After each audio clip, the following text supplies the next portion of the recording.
Nebraska Governor Jim Pillen spent the morning signing an executive order that will stop new large-scale data centers from actually being approved under the Imagine Nebraska Act. This will pause tax incentives for new data centers. The order also creates a data center task force to provide recommendations to the legislature. Now, Governor Pillen explained that he was signing the order because Nebraska does not have the energy production or water reserves needed for data center usage. He clarified multiple times this was not a moratorium on data centers, but more of a pause on their tax benefits.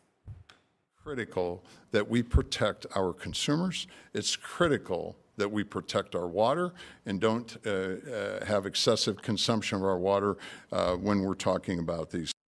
Now, this order will not impact agreements already in place. This comes after a recall effort is underway in Lincoln County for 3 of their county commissioners after voting against a moratorium on data centers, with citizens concerned about power and water usage. The senator that represents Lincoln County, Mike Jacobson, actually spoke about his views on their vote.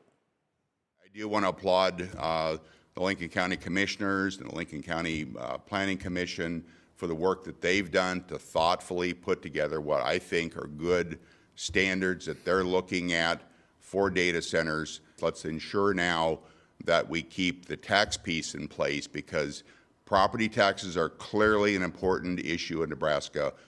Former State Senator Lynn Walls, who is running against Governor Pillen in the November election, said in response to him signing this order, quote, "Today, Governor Pillen is signing an executive order rolling back incentives for data centers.